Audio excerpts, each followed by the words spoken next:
정부가 잇따라 발생한 에너지 저장 장치 ESS의 화재 원인을 밝히겠다고 구성한 조사위원회가 정황 증거를 내세워 화재 원인으로 배터리를 지목했습니다.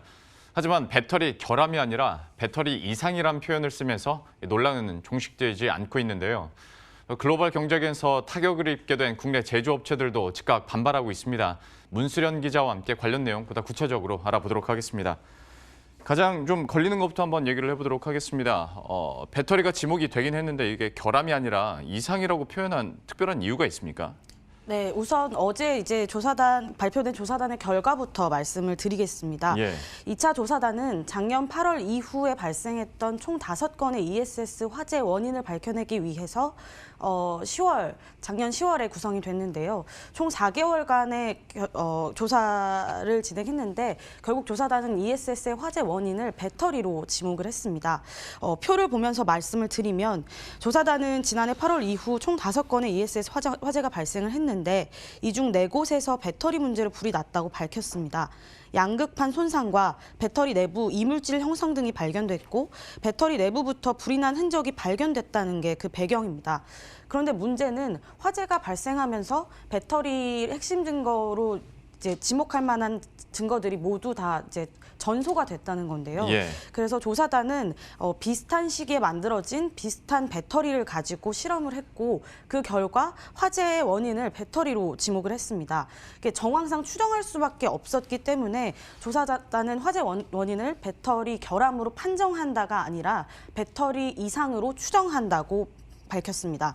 다소 애매하게 판결을 내리면서 삼성이나 LG 같은 제조업체들도 판정에 즉각 반발을 했고 이제 논란은 여러 방향으로 확산되고 있습니다. 그러니까 2차 조사단에서도 결국 추정이라는 단어를 쓴 겁니까? 네, 그렇습니다. 그러면 지금 어떤 논란이 예상되는지도 한번 체크는 해봐야 될 것 같은데, 그러니까 결함이 아니라 이상이 나왔고 여기에 추정된다고 하면 네.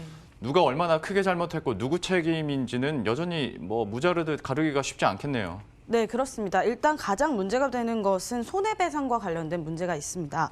ESS 같은 경우는 최소 5억 원을 이상의 고가의 제품이고 여기에 우리나라의 경우는 ESS를 운영하는 업체들이 대부분 영세하기 때문에 손해배상에 대해서 굉장히 민감합니다. 예. 또 특히 화재가 발생하면 ESS가 전소되기 때문에 피해 금액도 굉장히 클 수밖에 없습니다. 그런데 조사단이 ESS 화재 원인을 배터리 이상으로 추정한다고 밝히면서 손해배상의 주체가 이제 애매해진 겁니다. 배터리 문제이긴 하지만 배터리 문제 외의 요인도 만만치 않게 있기 때문입니다. 네. 실제 국내 한 배터리 업체 임원은 화재 원인을 조사하기 위해서 ESS를 점검하던 중에 뱀이 나타난다던가 혹은 천장이 파손돼서 물이 떨어지는 등 부실 관리를 셀 수 없이 많이 봤다고 토로하기도 했습니다. 두 번째로는 수출도 문제인데요. 수출을 위해서 가장 필수적인 것은 국내 설치 실적입니다. 안정적으로 운영되고 있는 실적들이 있어야 수출도 잘 할 수 있는데 국내 상황이 이렇다 보니까 화재 이후에 이제 ESS 추가 설치 건이 현재는 거의 없는 수준입니다. 여기에 다소 애매하긴 하지만 배터리 이상을 화재 원인으로 지목하면서 우리 제조사들의 신뢰도에도 금이 갈 수 있어서 수출에 차질을 빚을 수도 있는 상황입니다. 예. 그러면 이번 문제와 관련해서 정부에서는 어떤 대책들을 내놓고 있습니까? 정부가 이제 추가 안전 대책을 발표하긴 했는데요. 배터리를 100% 사용하던 것을 80에서 90%로 사용량을 제한하는 대책을 내놓았습니다. 앞으로 ESS를 건물 내에 설치할 경우에는 80%, 건물 외에 설치할 경우에는 90%까지 상한선을 두도록 의무화한 겁니다. 또 지난해 6월 이후 계속 시행해오던 공동 안전 대책을 조속히 마무리하고 CCTV나 블랙박스 설치를 의무화하는 등의 대책도 내놓았습니다. 다만 한 가지 고무적인 것은 ESS 충전 요금 제도를 전면 개편하겠다고 한 건데요.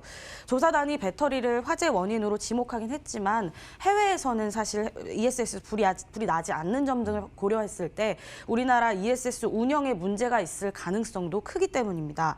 그리고 우리나라는 ESS 요금 체계상 최대로 충전하고 최대로 방전을 해야 돈을 많이 벌 수 있는 구조이기 때문에 무리하게 ESS를 사용했을 가능성도 배제할 수 없습니다. 그래서 정부가 이를 손보겠다고 밝힌 겁니다. 예. 다만 여전히 아직 근본적인 해결 방법은 나오지 않은 상황인 것 같고 업체들 입장에서도 나름대로의 대책들을 내놓고 있을 것 같은데 좀 어떻습니까? 일단 배터리사들도 추가적인 안전 대책을 발표했습니다. 이미지 쇄신을 위한 방안이 핵심인데요. LG화학은 문제가 제기됐던 2017년에 남경에서 생산한 배터리 전량을 교체하기로 결정했고, 삼성 SDI는 화재 발생 이후 특수 소화 시스템 설치 등 다양한 안전성 강화 조치를 하고 있다고 밝혔습니다. 저희 회사 개발, 품질, 기술 등으로 구성된 100여 명의 TF 인력이 ESS 안전성 강화를 위해서 지금 일을 하고 있으며 당사 배터리가 적용된 국내 사이트에 대한 전수 조사를 통해서 개선 방안을 마련 중입니다. 이들 업체들은 배터리가 직접적인 화재의 원인이 아닐 수도 있는 만큼 자체 조사를 통해서 문제점을 찾겠다고 밝혔습니다. 예, 지금까지 문수련 기자와 함께했습니다. 잘 들었습니다.